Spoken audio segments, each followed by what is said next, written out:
Bonjour à tous! Toutes les pages de l'album ont été terminées. À présent, je vais commencer à vous montrer comment j'ai réalisé la couverture. Pour éviter que la vidéo de ce tuto soit beaucoup trop longue, j'ai décidé de la séparer en 3 parties. Donc aujourd'hui, je vous montre comment j'ai réalisé la base de la couverture en 3 pans, comme ceci. Et dans la ou les vidéos suivantes, je vous montrerai comment décorer l'extérieur, puis la décoration des couvertures intérieures et la mise en place des pages. Je ferai en sorte, bien évidemment, de poster les vidéos de façon rapprochée, afin que vous puissiez finir cet album sans trop attendre. La création d'albums et d'objets en mix média étant mon métier depuis bientôt 2 ans, le fait que vous likez mes vidéos, que vous les partagiez sur les réseaux et que vous vous abonnez sont 3 actes d'une aide d'une grande importance pour moi. Et c'est pour cette raison qu'à chaque vidéo, je vous invite à le faire, parce que premièrement, c'est totalement gratuit, deuxièmement, ça m'encourage encore plus à partager, et troisièmement, comme je viens de vous le dire, c'est un très grand soutien qui me permet d'avoir plus de visibilité dans mon métier. Donc voilà, n'hésitez surtout pas à faire ces 3 petits gestes. Moi de mon côté, pour tous ceux qui le font déjà et qui me soutiennent en permanence, je vous remercie énormément, car c'est tout de même grâce à vous que j'en suis là aujourd'hui. Voilà pour cette petite parenthèse. Je vous rappelle que dans le cadre du partenariat avec la boutique Brico & Scrap, vous pouvez bénéficier d'une réduction de 10% sur toute la collection Madness de Bellaluna Craft en ajoutant ce code promo à votre commande. Pour cet album, j'ai décidé de faire une couverture en 3 pans, comme je l'ai déjà fait dans mon album The Kingdom of the Elves. Je vous mets le lien de la présentation de cet album dans le petit i en haut à droite. Pour ce faire, je vais donc avoir besoin de 2 morceaux de carton gris de 30 cm sur 30 cm. Dans le premier, je vais couper un morceau de 26,5 sur 21 cm de hauteur, puis un deuxième, que je coupe tout contre le premier, de 7 cm sur 21 cm de hauteur.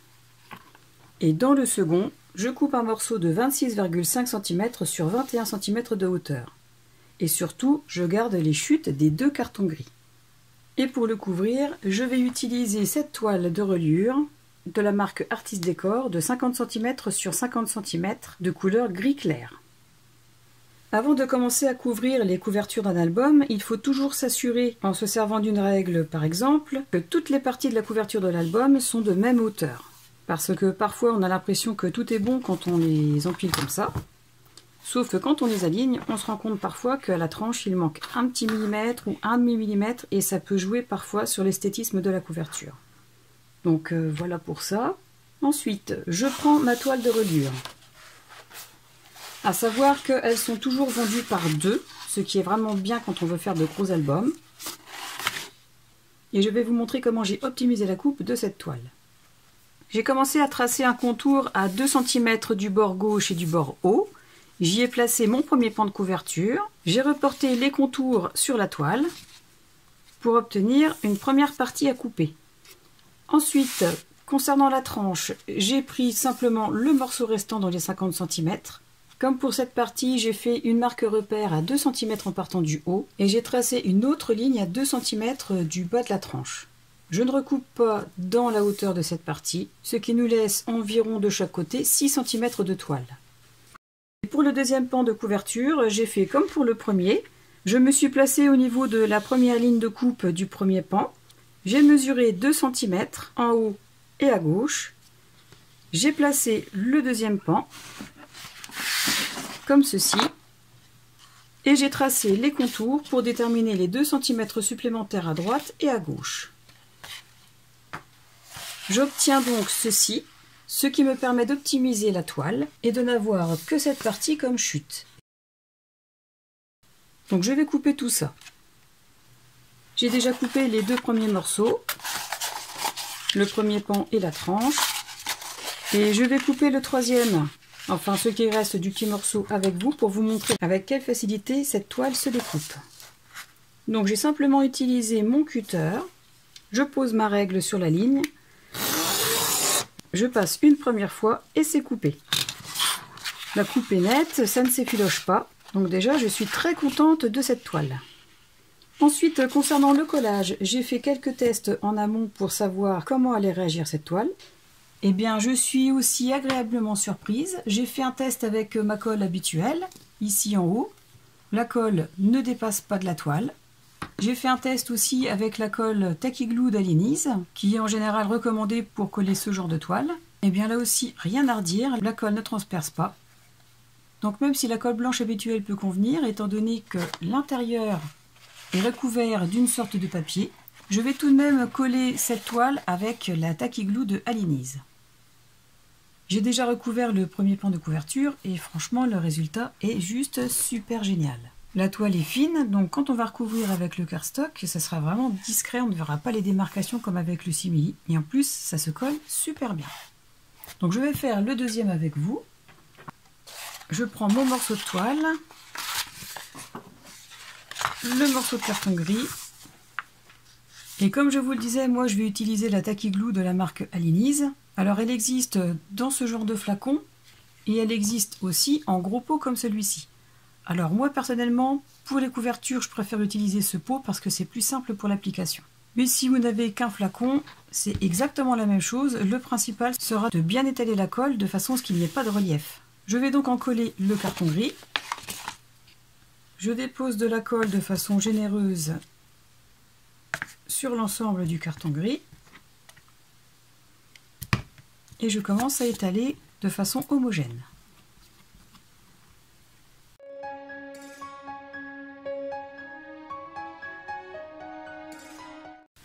J'ai fini d'en coller le carton gris. Donc je place le carton gris à l'emplacement prévu sur la toile. Et une fois en place, je commence à appuyer de ce côté. Et sans trop attendre, je retourne l'ensemble et avec mon plioir, je vais maroufler le tout pour éviter qu'il y ait des boursouflures de colle.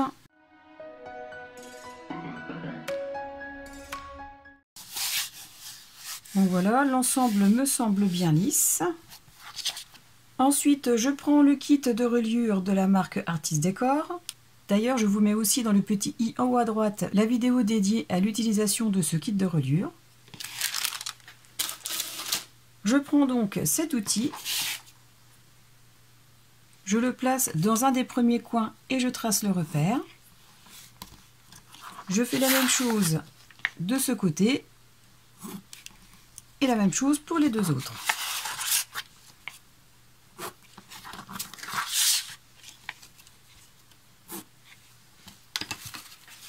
J'obtiens donc les endroits où couper.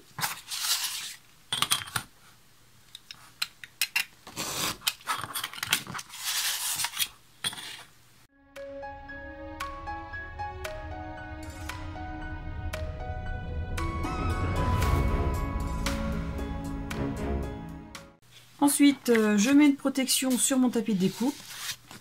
Je pose de la colle dans un premier temps le long de la tranche du carton gris. Puis j'en mets sur tout l'ensemble de la pâte de collage. Sans oublier d'en mettre un point au niveau de ces deux angles. Je lisse la colle avec ce pinceau. Et je rabats doucement la toile sur le carton gris. Je la tire vers le carton gris de façon homogène tout le long. J'appuie aussi tout le long de l'épaisseur du carton gris.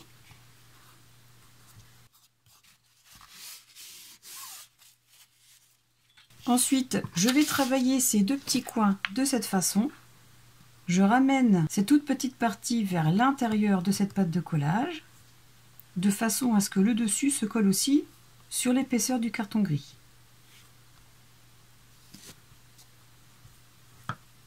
Comme ceci, et je fais la même chose de ce côté.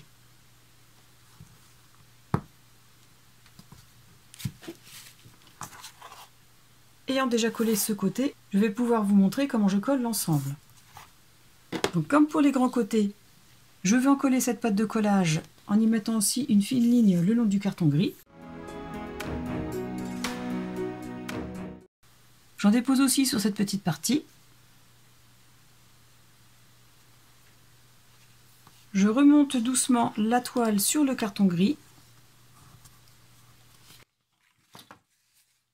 en la tirant légèrement vers l'intérieur.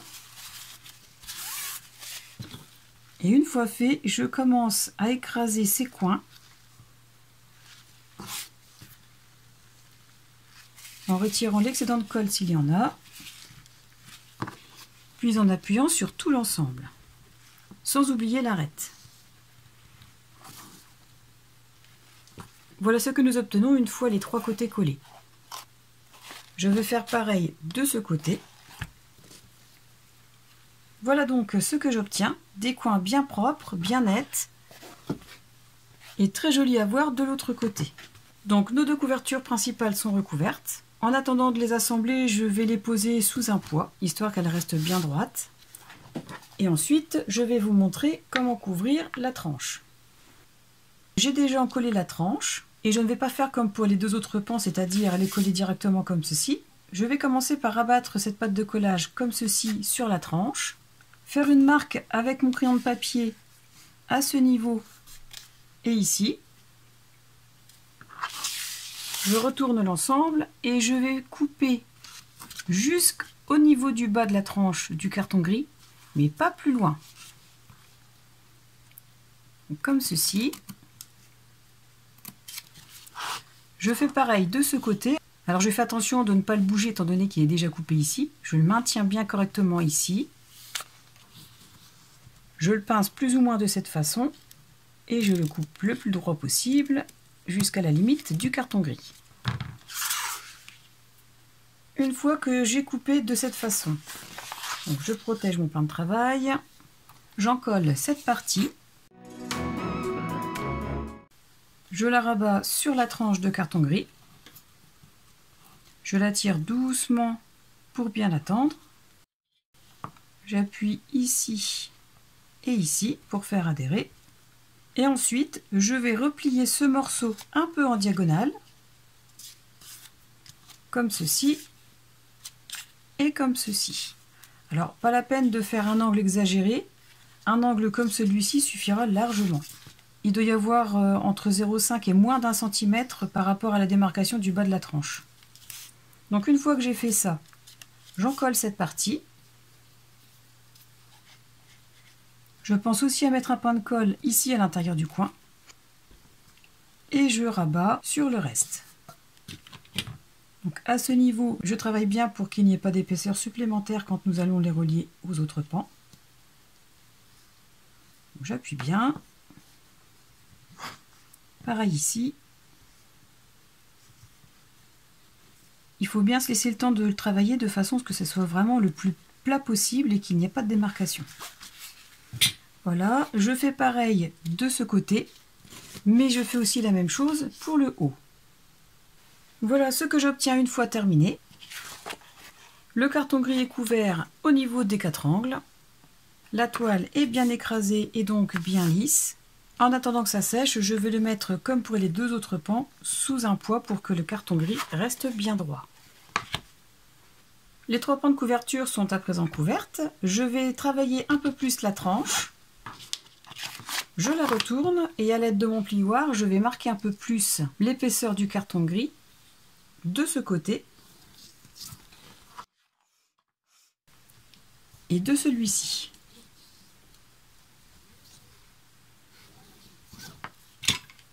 Ensuite, je prends mes deux couvertures suivant le sens que je leur ai donné. Donc moi ici, j'ai déjà mis que je vais poser un ruban et je l'ai noté aussi pour ne pas l'oublier. Je prends la tranche. Je prends un premier pan de couverture, je pose cette partie de toile à l'intérieur de la couverture. À l'aide de ma règle, j'aligne l'ensemble.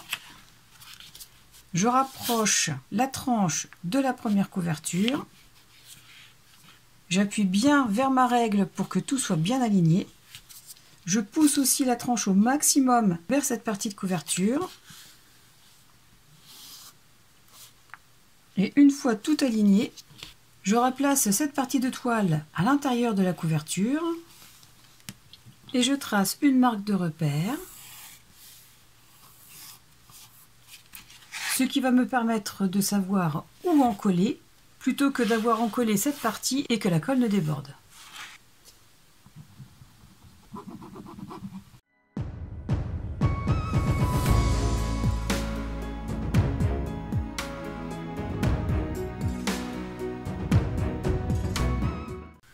Une fois cette partie encollée, je rapproche donc les deux pans de couverture.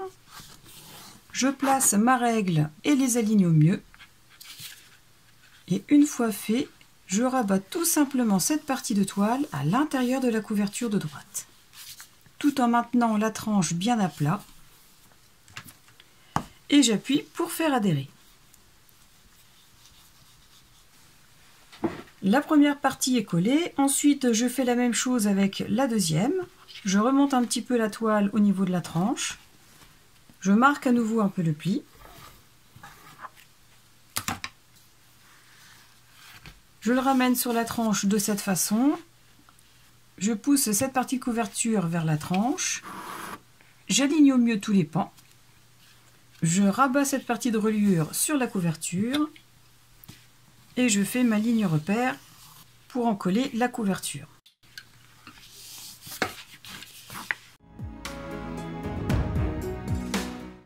Comme pour la première, j'ai encollé cette partie en faisant attention de ne pas encoller trop près du bord. Je rapproche cette partie de couverture vers la tranche. Je repositionne ma règle pour aligner l'ensemble. Et une fois en place, je rabats la toile à l'intérieur de la couverture.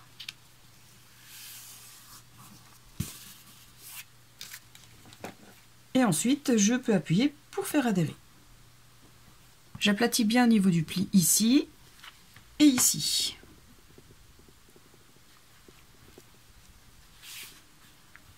Voilà la couverture assemblée. C'est une autre façon de réaliser les couvertures et qui, je pense, est assez sympa, surtout pour les débutants en scrap qui ont peur de faire craquer le papier au niveau des plis. C'est souvent ce qui arrive quand on ne met pas assez d'espace entre la tranche et les couvertures. Mais avec cette façon de procéder, le problème est inexistant. Et le deuxième point, c'est que d'un point de vue esthétique, ça change un peu et ça donne un aspect un peu plus libre.